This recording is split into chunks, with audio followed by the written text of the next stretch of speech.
Aleluia. Mais uma vez a graça e a paz de Cristo, amém? Você pode aplaudir Jesus com mais alegria nessa noite?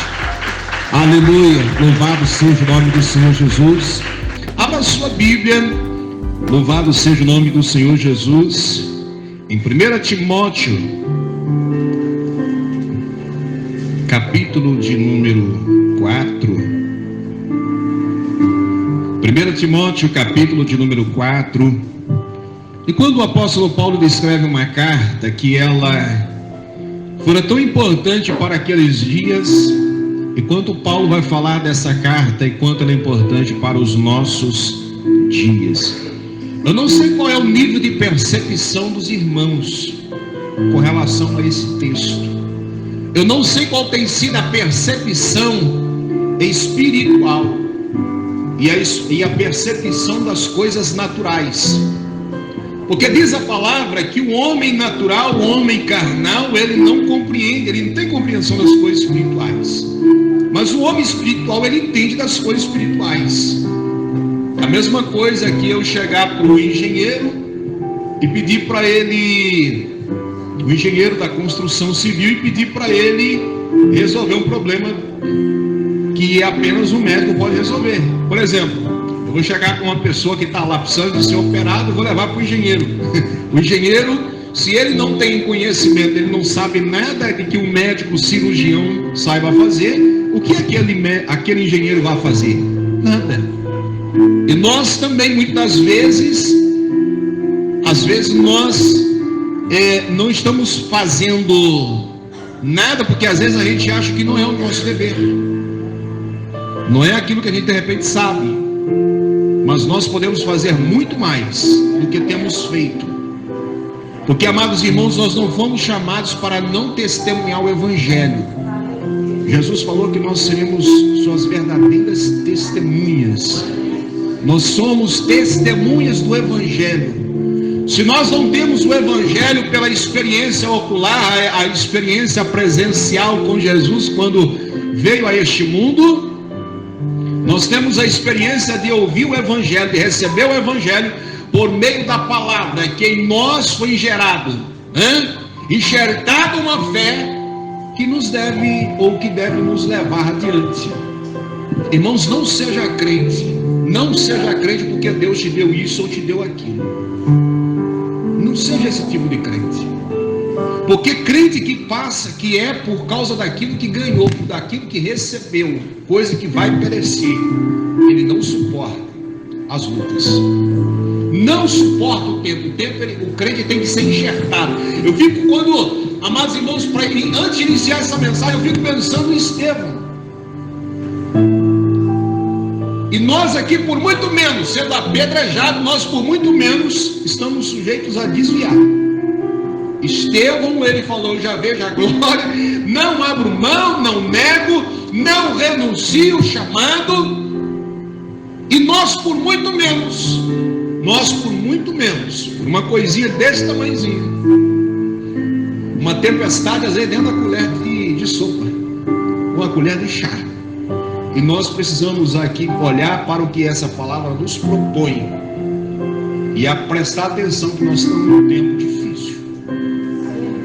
Estamos num tempo difícil. E Paulo não escreve apenas esse texto, mas Paulo também vai escrever na segunda carta, vamos também falar sobre isso. O quanto que é importante nós olhar ao nosso redor, visão periférica, observar tudo, o que está ao nosso redor.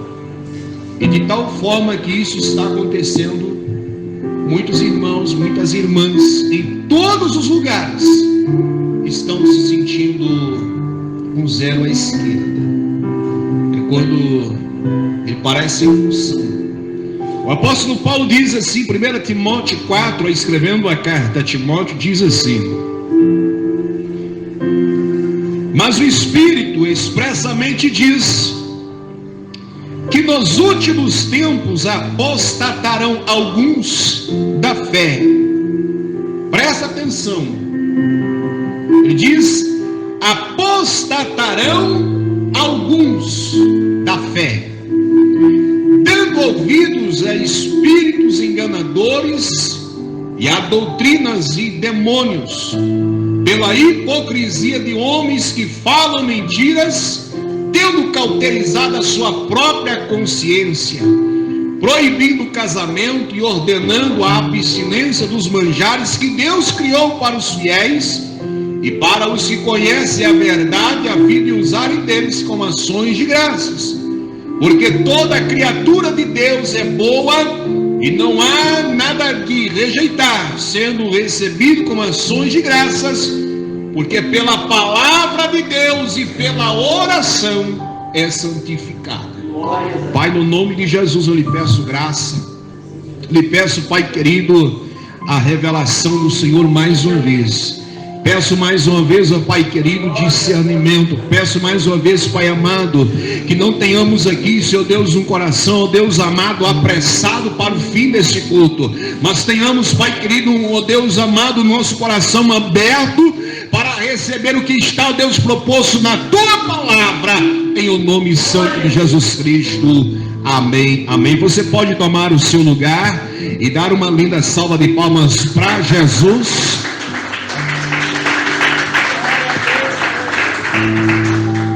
Glórias a Deus.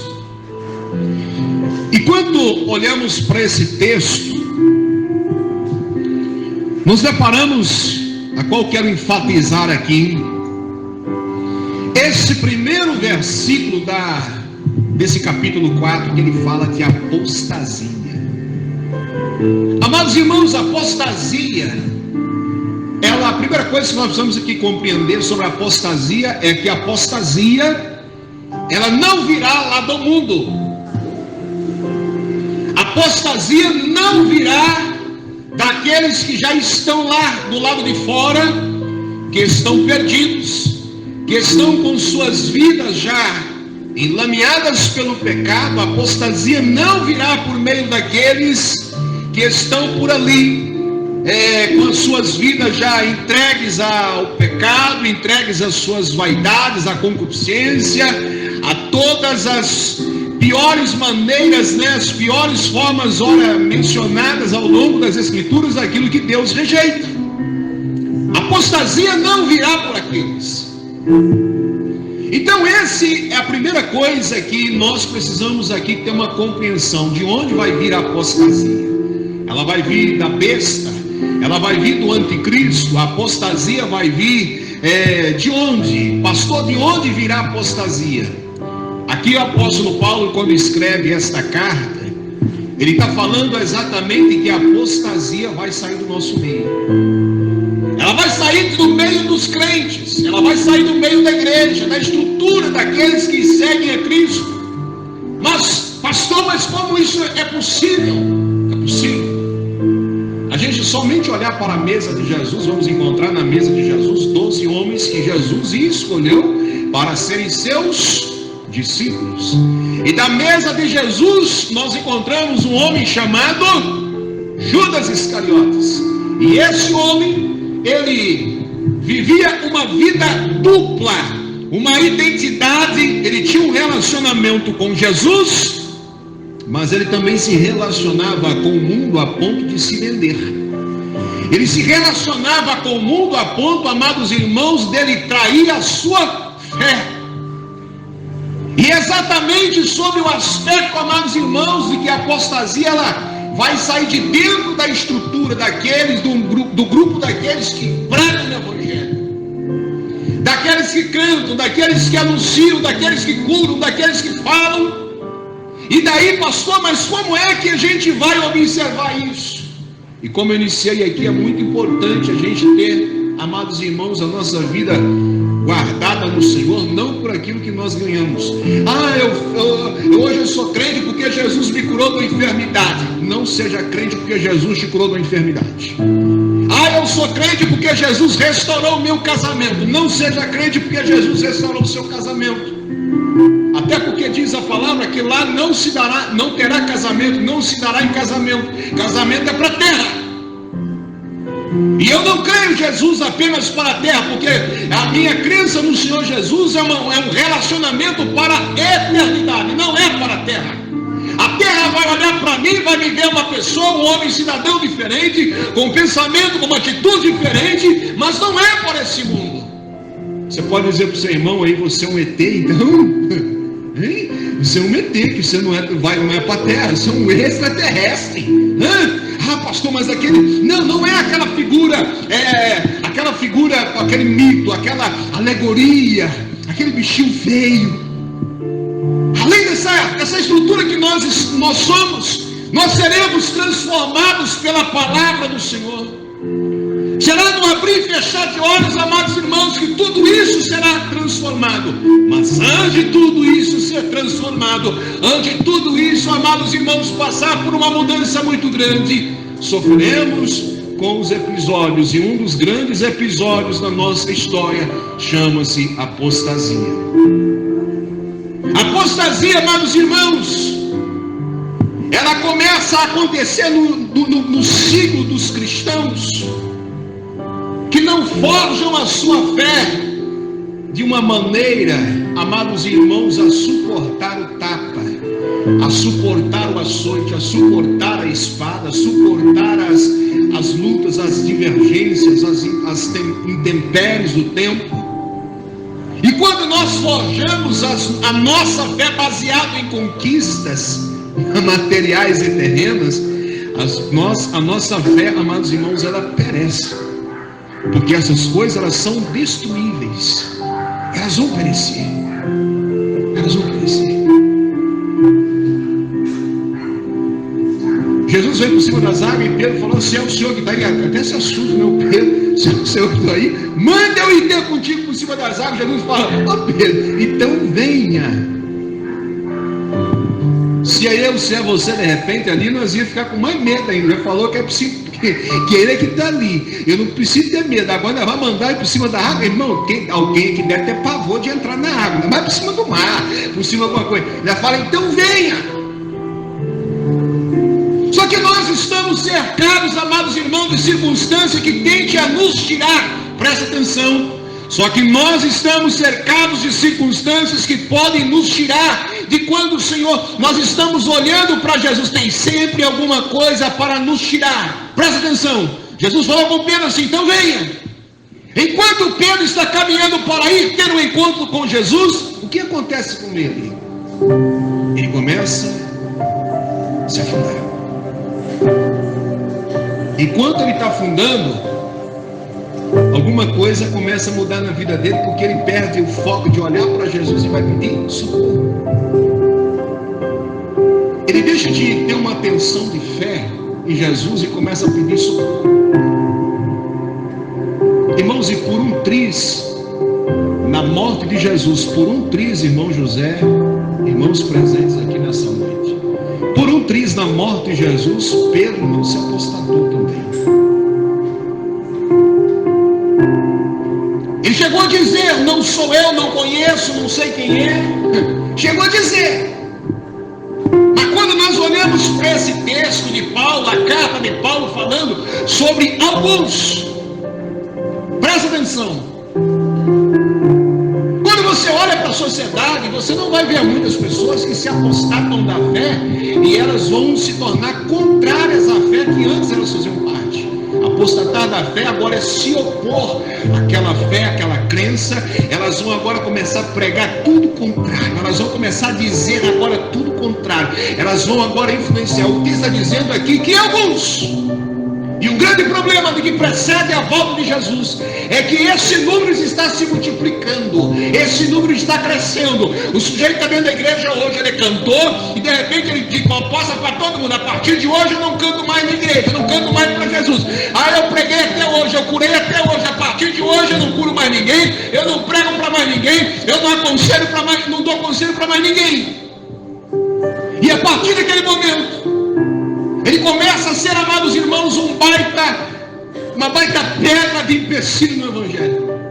Porque aquela pessoa reverenciada, você imagina um seguidor desses influencers de YouTube, né? Esses pregadores de internet, né? Que está lá, milhões de crentes andando atrás deles. Eu vejo aí. Você pega um status de WhatsApp, você pega um status de Facebook, de Instagram, você tem lá um monte de crente, vai no bispo não sei o que lá, bispo não sei o que lá. Irmãos, enquanto estiver na posição de Deus, maravilha. Agora Eu me preocupo só com aqueles que de repente estão tendo tanta fé neles, tanta confiança neles, que se por acaso eles falharem, onde vocês vão estar com a sua fé? Porque os homens são suscetíveis aos erros, os homens são suscetíveis a falhar. A palavra do Senhor me diz, quando o texto do apóstolo Tiago, ele vai dizer assim: Elias era um homem sujeito às mesmas paixões que nós. O pregador ele erra, o padre erra, o pastor erra, o cantor erra, o levita erra, o sacerdote ele vai errar, o rabino vai errar, o judeu vai errar, todos nós vamos errar. Mas os que estiverem atrás de nós, de repente está lá nos seguindo porque a gente é bonito, está lá nos seguindo porque a gente tem uma palavra interessante, aquela coisa maquiada do estúdio, aquela coisa maquiada do Photoshop, e a pessoa chama a atenção e está lá. E é isso que essa palavra começa aqui a apontar para nós, que a apostasia não vai vir lá de fora, ela vai começar exatamente por causa daqueles que antes estavam e que vão se tornar agora um pregador contrário. Muitos aqui têm pouco tempo de igreja e às vezes não vão lembrar de grandes nomes, grandes pregadores que hoje estão na lama, e eles se levantam contra os pregadores do evangelho na atualidade, ainda que sejam novos, mas são homens que pregam o evangelho com verdade, mulheres que pregam o evangelho com verdade. Aí vem alguém lá, apóstata, aí levanta o apóstata da fé, que já caiu tem 15 anos, que já caiu tem 20 anos, ele não se levanta mais, e ele ainda quer arrumar um laço, derrubar aquele que está pregando o evangelho, e ainda derrubar todos aqueles que estão acreditando na mensagem que aquele pregador, a pregadora está levando. É por isso que a minha fé, ela não pode estar moldada nas conquistas terrenas. Porque hoje você conquistou, tá tudo beleza, tem dinheiro, tem aparência, tem isso, tem aquilo outro, mas se amanhã, se Deus tirar tudo, lembra do Jó?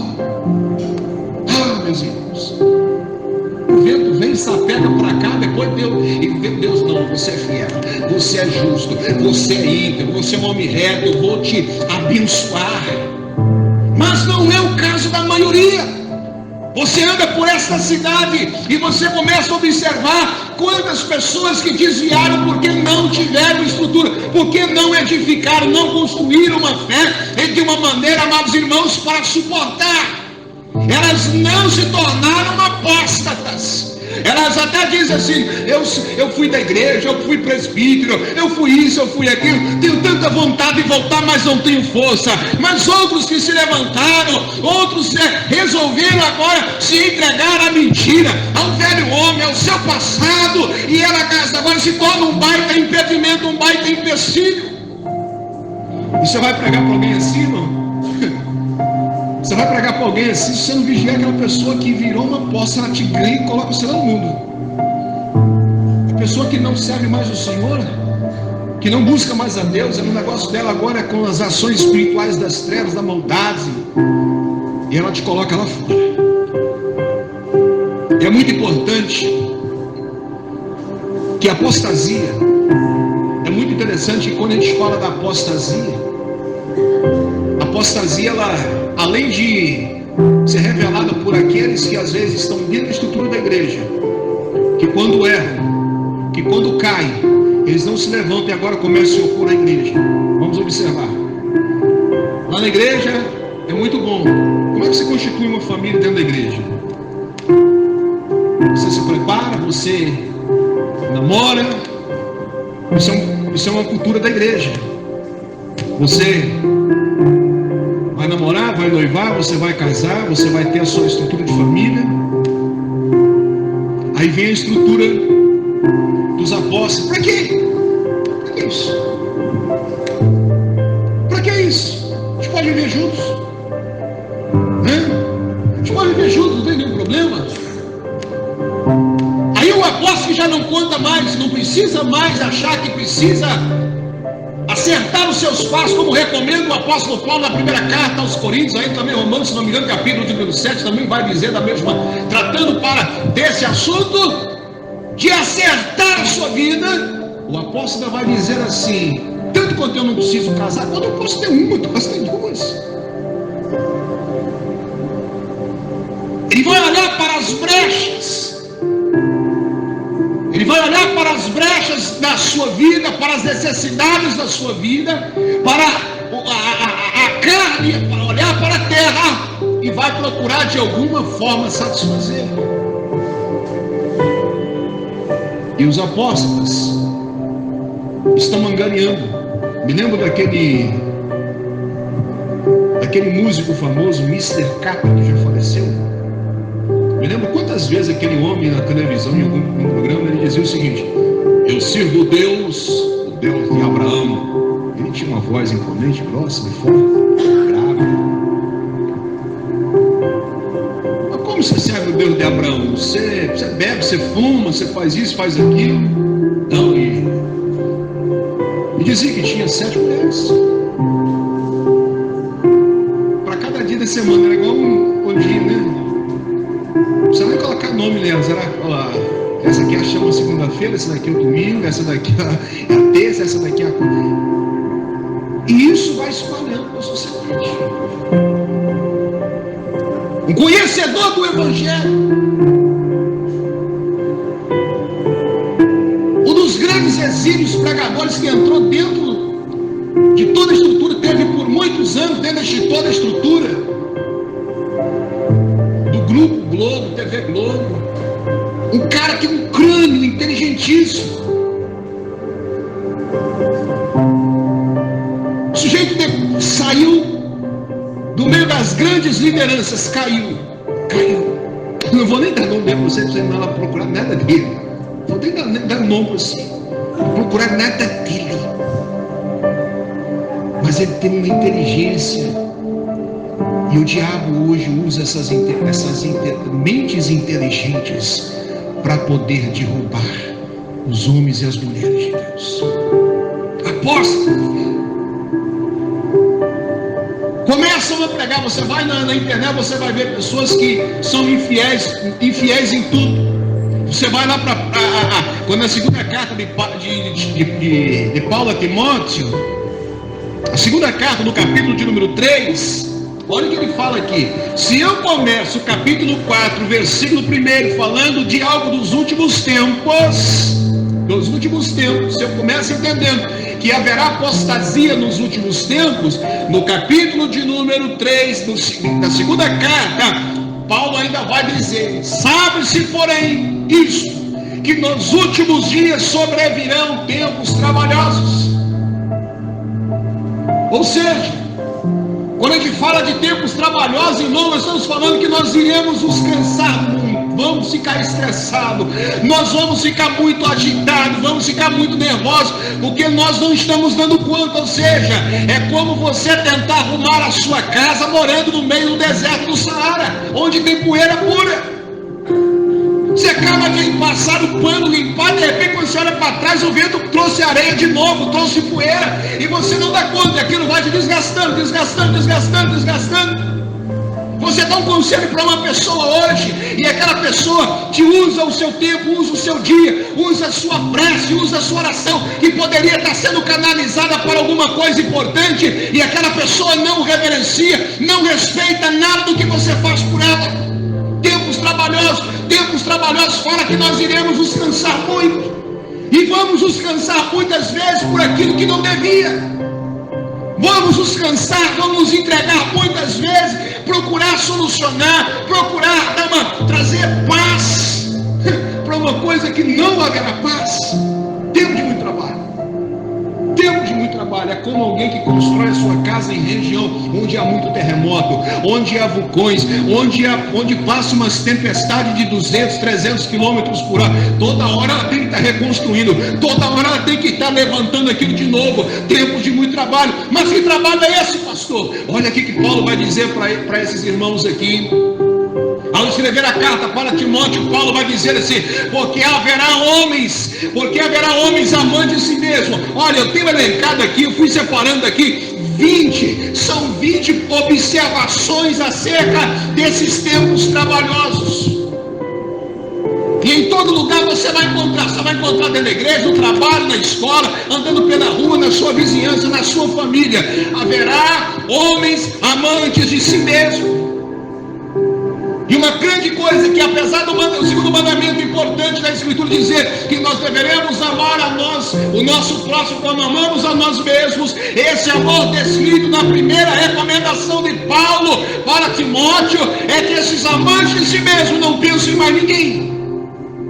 Os amantes de si mesmo não pensam em mais ninguém, só para eles, tudo para eles. Eles não têm preocupação com mais nada, só tiram vantagem, só colocam no seu bolso, só colocam na sua casa, só colocam nos seus negócios. Eles são amantes de si mesmo. Eles amam o seu ego, amam a sua prepotência, amam a sua beleza, amam a sua vaidade, amam aquilo que tem, onde está a postura que tem, o cargo que tem, a função que tem, a autoridade que tem. E quando nós estamos falando de tempos trabalhosos, nós estamos lidando com gente e nós passamos muita luta com gente que só pensa em si mesmo. Nós passamos muitas lutas. Nós passamos muito trabalho, ficamos tentando contornar aquilo, tentamos colocar na mente daquela pessoa que ela precisa pensar no coletivo, mas ela só pensa em si mesma. Ela precisa pensar na sua família. Olha, um homem que trabalha a semana inteira, ele pega na segunda-feira, para na sexta-feira ou no sábado, e às vezes recebe o seu salário, quando chega em casa não tem R$1, ele só pensa em si mesmo. Só está pensando em si mesmo. E essa pessoa que está pensando em si mesmo, ela está dando muito trabalho. Mas amantes de si mesmo, amados irmãos, também estão dentro da igreja. Os amantes de si mesmo dando trabalho. Por isso o escritor de Hebreus nos fala ali, amados irmãos, para que a gente possa obedecer vossos pastores, para que eles não façam, não cuidem de nossas vidas de fato de uma forma gemendo, que não teria nenhum sentido. Fazer o pastor, fazer o seu líder, fazer aquela pessoa que é responsável do ministério gemer, porque às vezes a pessoa é amante de si mesmo. Se eu não tiver o cargo, eu não respeito mais ninguém, eu não me declino diante de ninguém, eu não me curvo diante de ninguém. Quantas pessoas estão hoje perdidas no mundo, se apostataram, saíram, porque, amados irmãos, elas foram amantes de si mesmos, só se preocuparam consigo mesmos. O pastor, a pastora, o missionário me tirou, fulano me tirou da frente, agora chegou a hora de eu pegar minha bolsa, botar a viola no saco e sair, porque agora é crente que não suporta mais ser disciplinado. Eu que sou nascido e criado dentro da igreja, me lembro muito bem dos termos que eram mencionados. Era famoso banco ou gancho. Banco é quando a pessoa vai ficar sentadinha lá e ela vai passar por um determinado período. Ela tem que estar cultuando. Crente que o pastor disciplinou, vai ficar no banco e ela não vai receber oportunidade por um determinado período. Ela não vai participar diretamente das atividades da igreja por um determinado período, mas ela está sendo observada. Se começar a faltar culto, é que não está suportando ser disciplinada.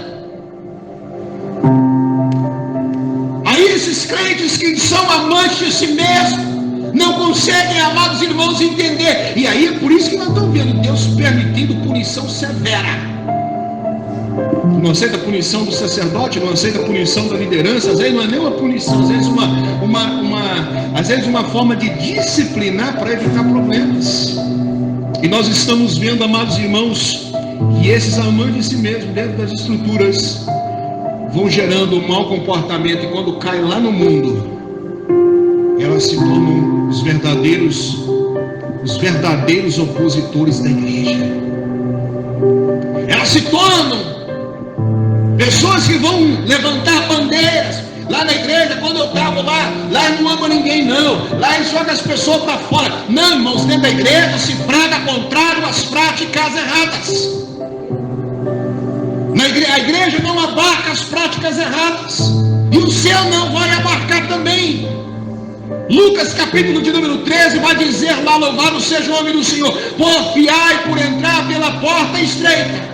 Porta larga, está todo mundo correndo para ela, todo mundo apressando, está todo mundo buscando um abismo, porque ele entra, ele não precisa de tirar nada. Vão passar na porta de 60 centímetros do banheiro ali. Se tiver às vezes com uma mochila, com uma bolsa, você tem que tirar ela, né? Vão passar naquela roleta do banco. Se tiver uma pessoa às vezes mais gordinha, o que tem que acontecer? O cara tem que vir cá, abrir aquela porta lateral, porque às vezes ela não consegue nem passar sabe o que o Senhor está me dizendo? Que a porta do céu ela não vai ser aberta, vai ter um jeitinho. Eu tenho que renunciar mesmo. Eu tenho que renunciar para depois não acontecer comigo de lá na frente eu vou e vim apostatar da fé. Sabe por que tem crente apostatando da fé? Porque não houve renúncia de verdade. Não houve renúncia. Não largou de roubar, não largou de mentir, não largou de adulterar, não largou de praticar as coisas que o Senhor não agrada. Aí quando chega o dia mau, chega o dia que ele vai ser testado, ele cai em desgraça. Ele cai em sofrimento. E aí os que estão atrás dele caem também. Porque tem como principal referência. E aí, sem perder tempo aqui nesse segundo texto, Timóteo 3, verso 2 diz assim: olha, porque haverá homens amantes de si mesmos, avarentos, presunçosos, soberbos, blasfemos, desobedientes a pais e mães, ingratos, profanos, sem afeto natural, irreconciliáveis, caluniadores, incontinentes, cruéis, sem amor para com os bons, traidores, obstinados, orgulhosos, mais amigos dos deleites do que amigos de Deus. Isso aqui, ó, esses amigos dos deleites aqui está lotado nas igrejas. Você é crente? Sou. Está amando mais a si mesmo do que amando a Deus. Mas amante de si mesmo. Lotado. Trabalham, têm seus rendimentos, não são fiéis, não abençoam a obra de Deus em nada. Deus dá, e eles só estão amando. Não, mas se faltar no meu cachorro quente, quantas e quantas vezes eu vi isso? Não, pastor, não der oferta, porque depois de cabo culto eu tenho que comprar um cachorro quente. Se eu der oferta, eu não compro cachorro quente. Tem crente que é amante de si mesmo, ele não abre a mão, não abre a mão para nada.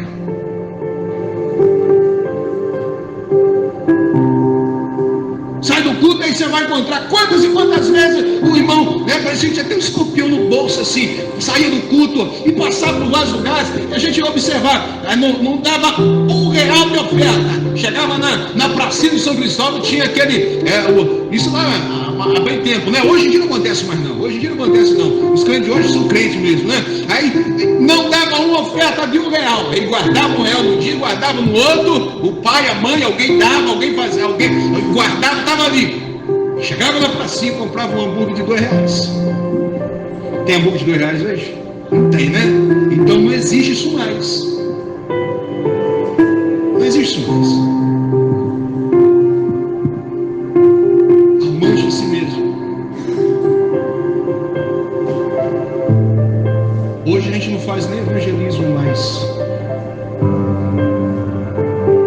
Nem evangelismo mais. Eu lembro das vezes que chamei para fazer evangelismo, não aparece uma alma penada, ainda mais sem pena. Se não tem penada, não aparece nem sem pena, porque a gente não pensa que tem alguém precisando do evangelho.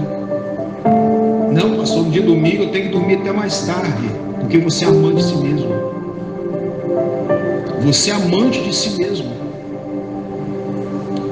O amante de si mesmo é um crente em potencial de ser apóstata.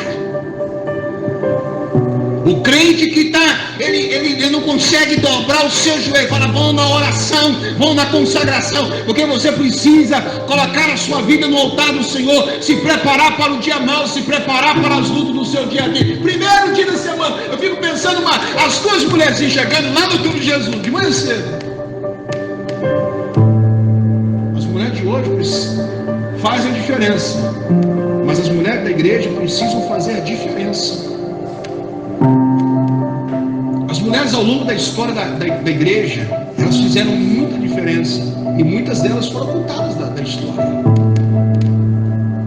Os homens estão na guerra, estão na batalha, na oração, trabalho espiritual, fazendo isso, fazer aquilo. Tinha muita mulher nos bastidores trabalhando.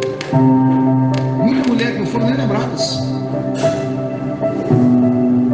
Aí hoje já tem aquelas que não querem nem trabalhar e falam assim, mas se deixar comigo, eu rodo amanhã, saio, eu desvio, eu não, pastor, não me dá nada para fazer na igreja. Ai, mas eu fico pensando como é que vai ser aquele coral de adoração na eternidade. Quem está pretendendo fazer parte de uma adoração na eternidade se não faz nada aqui na terra? Se não está lutando para, amados irmãos, não ser um apóstolo. E Jesus voltar de repente e fala assim, eu estava lá na igreja, eu estava lá, eu me ajudava. Como é que você me ajudava lá? Como que você fazia lá? Qual era o seu papel na terra? Vida sem propósito.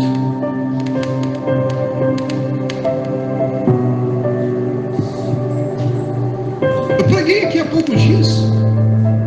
Falei disso aqui, irmãos. O homem que estava à beira do caminho na cidade de Jericó, ele fez mais barulho e chamou mais atenção do que a multidão que estava andando com Jesus. O cara conseguiu, falou, Jesus, ó filho de Davi, os discípulos de Jesus falavam o que para ele? Não incomoda ele não, porque ele não vai te ouvir. Sabe por causa disso? Dentro da igreja está cheio disso. Às vezes aquele irmão chega, dobra o joelho, ele ora. Às vezes o irmão é aquele irmão que às vezes naquele dia ele está cego, igual o cego de Jericó. Naquele dia, você sabe que Jesus vai bradar na igreja e vai fazer um culto para ele. Jesus vai operar na igreja para ele. Lembra da primeira reunião, a segunda reunião? A primeira reunião depois da ressurreição de Jesus. Jesus entra lá no cenário, os discípulos estão lá de porta fechada, ninguém entrava. Jesus entra e diz assim, passa com todos. Estava faltando dois. Quem era? Tomé não estava lá. Judas não estava lá. Aquela semana contaram para o Tomé, olha, você não sabe quem teve no culto.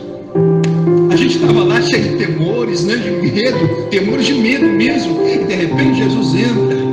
Não, eu não acredito que Jesus ressuscitou, não. Tomé era um desses crentes propensos, apostasia. Eu não creio. Se eu não for lá, não tocar, não botar o meu dedo lá, eu não acredito. Aí no culto seguinte, domingo seguinte, primeiro dia da semana, Jesus entra com as portas fechadas e diz assim, passa com todos. E naquele dia Tomé estava lá. E Jesus vai dirigir um culto especialmente apenas para ele. Tomé, vem cá. Os outros acreditaram aí fora, todo mundo recebeu a mensagem, acreditou sem me ver. Vem cá. Está vendo isso daqui? Está vendo as feridas? Onde foi perfurado com a lança? Está vendo? Jesus não falou que ele era maldito porque ele não tinha crido. Bem-aventurado foram os que não viram. A apostasia começa quando, amados irmãos, nós começamos a colocar condições para Deus. Aí o crente chega na igreja, irmão, e diz assim, canta aquela canção do Benito Marçal, né? Se Deus fizer, Ele é Deus. Se não fizer, Ele é Deus. Aí quando Deus não faz, Ele faz bem sim. Aí ele volta para trás. Aí outro vai e canta aquela canção do Regis Danés assim: entra na minha casa, entra na minha vida, mexe com minha estrutura. Aí quando Deus resolve mexer naquelas estruturas que estão ruins, ele fica nervoso. Não, Deus, eu não aceito. Eu não aceito isso. Eu não aceito essa derrota. Eu não aceito isso na minha vida. E Deus trabalhando para poder mexer em alguma coisa que não estava certa. Aí esse sai, esse desvia. O Judas, depois do episódio de entregar Jesus, e que quando ele recobra sua mente em si, que ele entra no templo, ele joga, lança as moedas, as 30 moedas, e os homens disseram: nós não temos nada a ver com isso. Você nos comprou. Nós só te demos o dinheiro, mas você tem responsabilidade com o sangue de Jesus. Irmãos, quem volta atrás, quem se apostata da fé, vivencia a mesma experiência do Judas, porque não foi fiel. Eu começo a olhar para as figuras de muitos homens nessa cidade. Há muitos pastores escondidos. Tem pastor envolvido em coisas terríveis. E depois você fala assim: mas pastor, me conta aí quem são eles. Se você não conhece, não vou te contar. Pastores, missionários, presbíteros, pastor, mas quem são eles?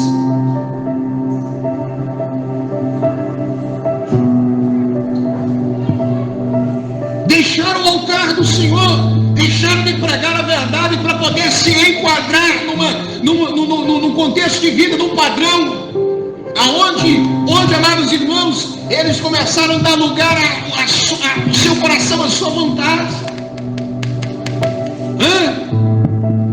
Não tinham estrutura para poder mudar a Bíblia, não tinha estrutura para poder pregar dar uma invertida, alguma coisa, e eles foram perdendo.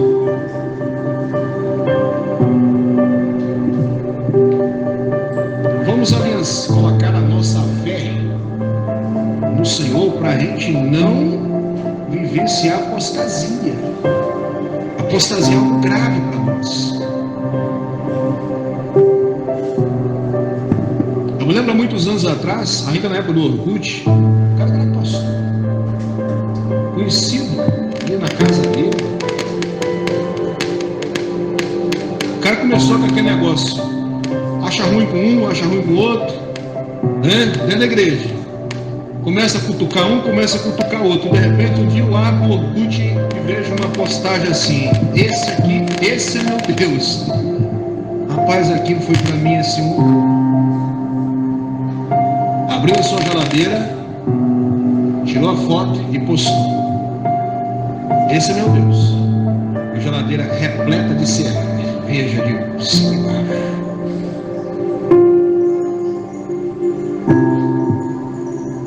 Aquele homem caiu, sumiu.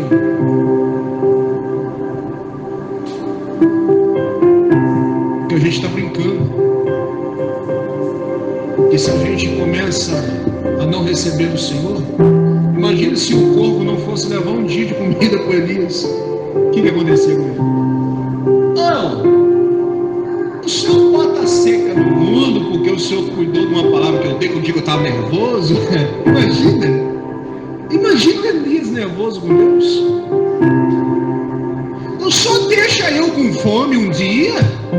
O Senhor não mandou pão, o Senhor não mandou carne, o Senhor não me alimentou, só tinha uma gotinha d'água no fiozinho de água do ribeiro de Querite. O Senhor não permitiu eu comer. Salmo 23 vai dizer o quê? O Senhor é meu pastor, nada me faltará. Tem crente desviando porque faltou um dia. Tem crente voltando para trás porque faltou um dia. Hoje não tem carne, então certamente Deus não me ouviu, Deus não recebeu o meu dízimo, Deus não agradou, não tomou a minha oferta. Olha, eu estou cansado disso. Quantos estão voltando para trás porque não estão tendo paciência, não estão sabendo suportar os dias maus?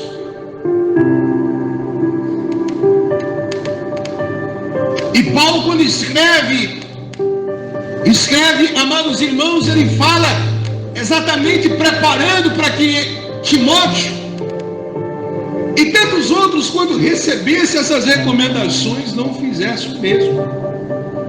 E Paulo vai dizer, por exemplo, em Filipenses, não, sem passar por dias difíceis. Amém? Estamos sabendo passar pelos dias difíceis? Ou tem uma raizinha lá no seu coração, está sendo alimentada, que dá aquela hora, aquela vontade de chutar o balde, largar Jesus, vou largar isso tudo de lado.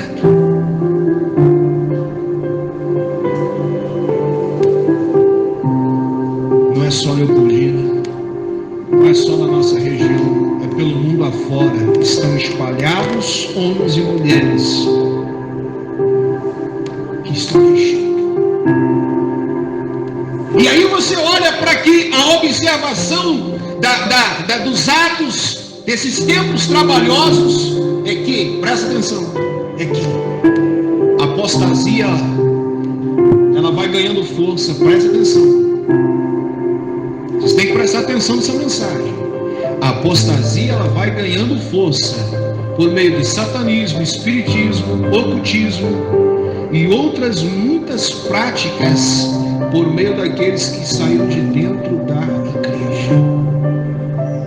É como um soldado que ele renega a sua missão e ele passa para o outro lado e ele passa a entregar o mapa do terreno onde ele estava. Você está entendendo?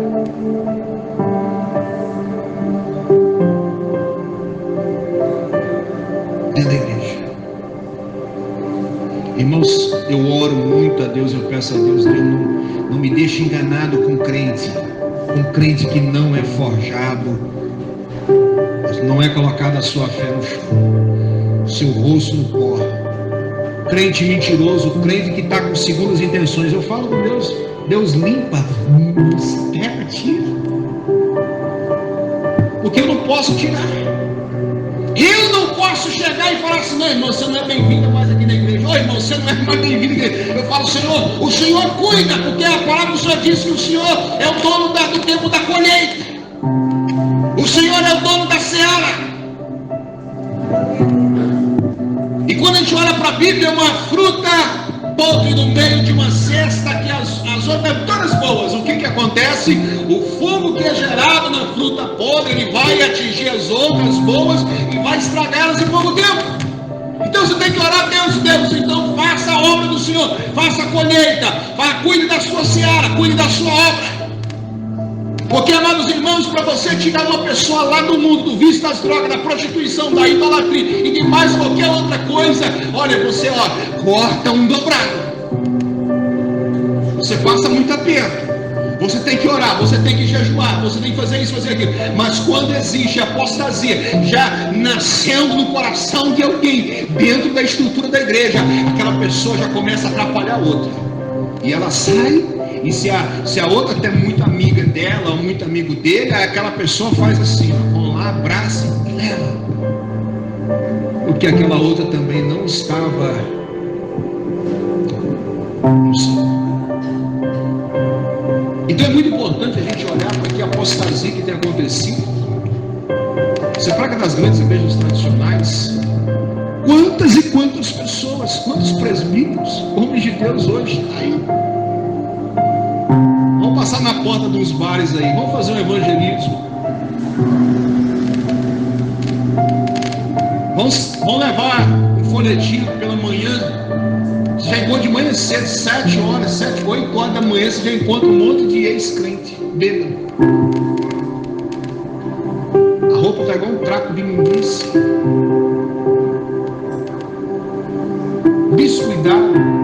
Descuidado em todo sentido. Muitos já não têm nem família, já vivem a sós, porque as ações do maligno vieram destruir a estrutura da família. Mulher está para um lado, já está no braço de outro, já passou por outro, para outro, e eles da mesma maneira, filho, tudo. Sabe aquele negócio que espalha?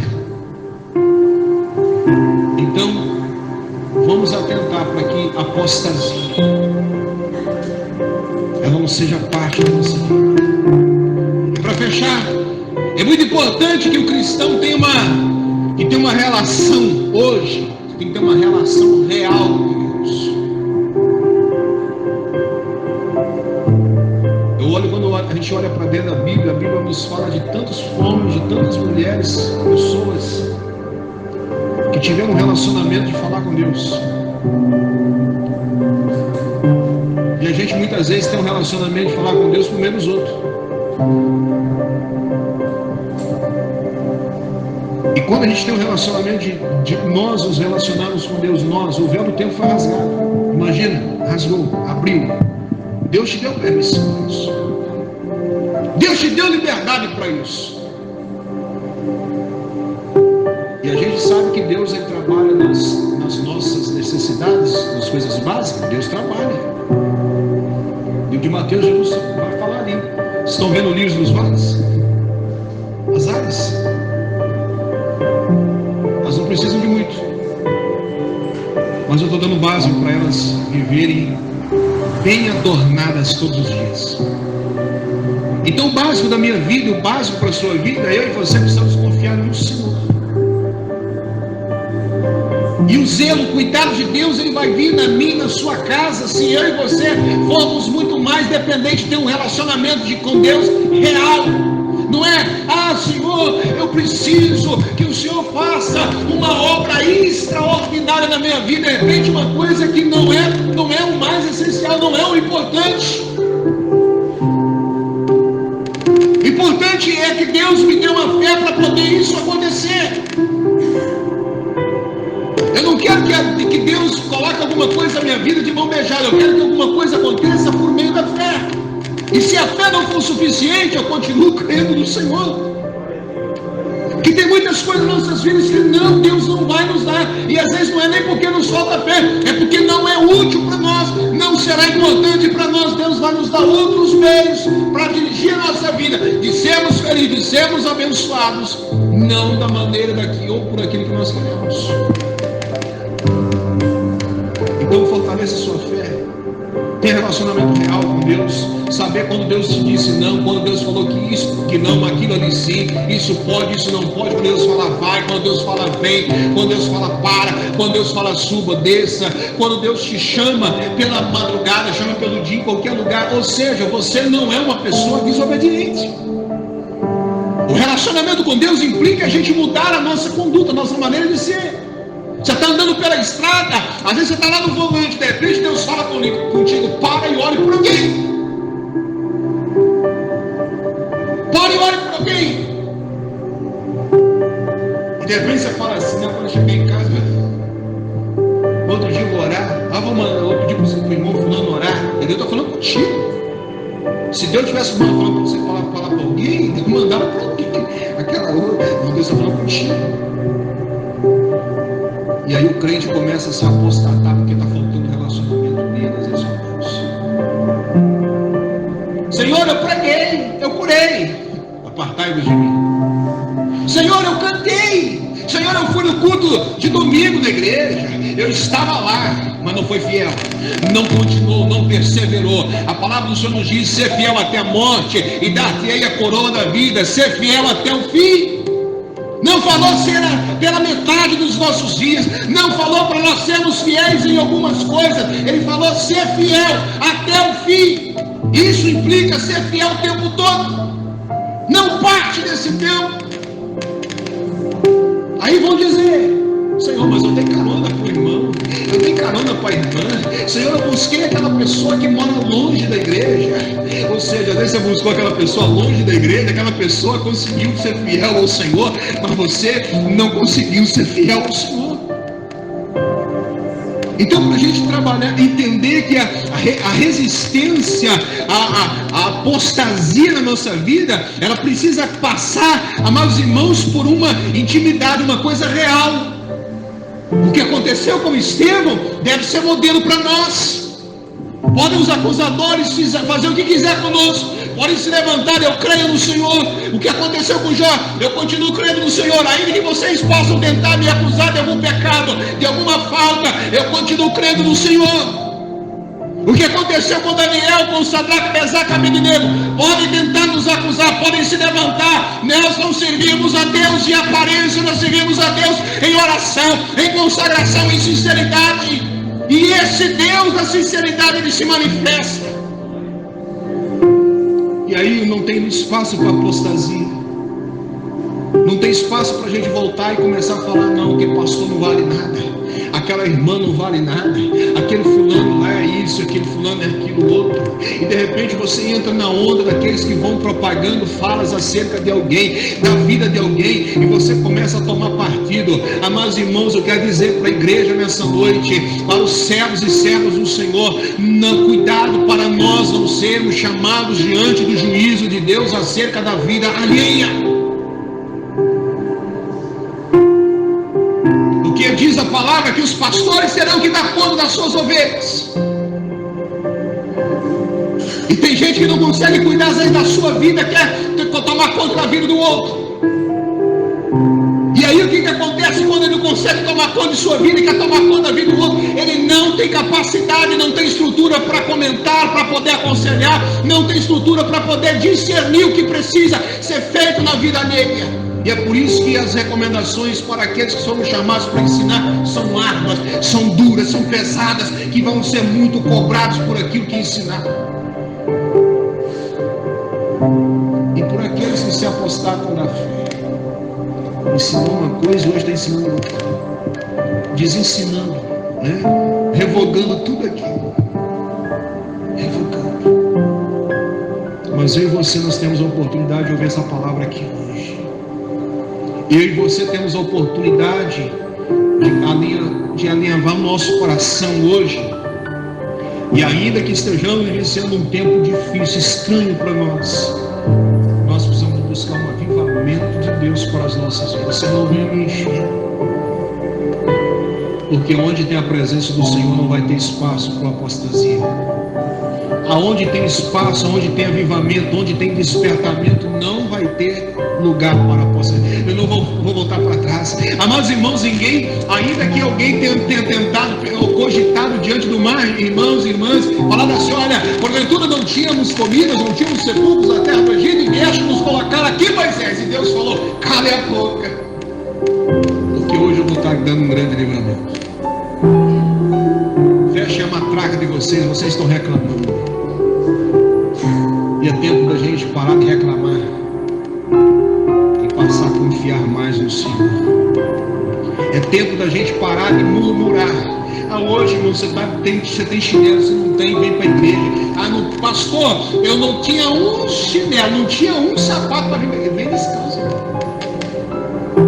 Mostra para o Senhor que você não tem dificuldade de seguir para Ele.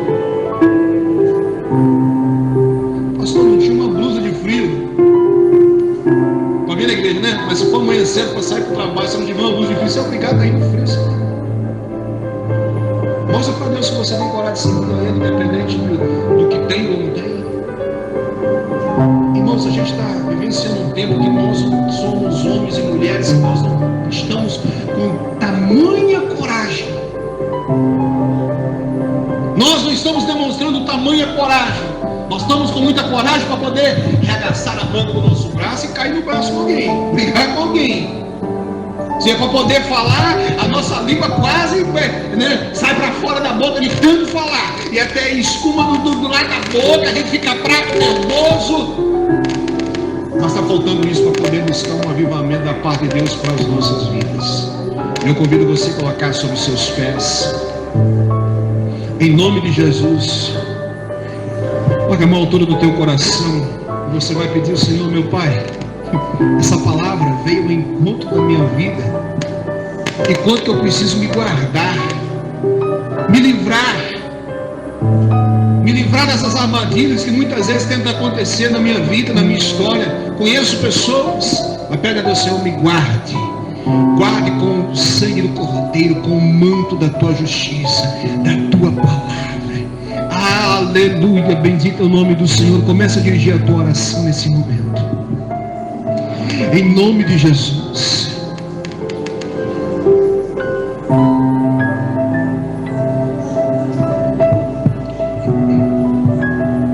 Pai, é no nome de Jesus. Juntamente com teus filhos e tuas filhas, Senhor. E todos, ó Deus amado, possam tomar posse, ó Deus amado, desta palavra. Serem instruídos, serem dirigidos pelo Espírito Santo, o Espírito da verdade, o Espírito de sabedoria. Pai amado, que possam se guardar, que possam se proteger, Pai. Ah, Senhor. Assim como diz a palavra que como, ó Deus, uma galinha, ó Deus, diz a palavra que ela quis ali proteger os seus filhos, diz a palavra que o Senhor quis ajuntar os seus filhos para, Deus amado, estarem debaixo da tua proteção, e muitos resistiram, muitos tentaram fugir. Pai, em nome de Jesus Cristo, que teu filho e tua filha receba esta palavra e possa, Deus amado, regressar para a sua casa. Pai amado, aquele que que receberão esta palavra, Senhor, onde quer que esteja, Senhor, muda o pensamento desta pessoa, muda, Deus, o conceito desta pessoa, muda o entendimento desta pessoa, para que seja um homem ou uma mulher do Senhor, para cumprir os seus propósitos e dar vitória em nome de Jesus. Amém. Amém. Você pode aplaudir Jesus?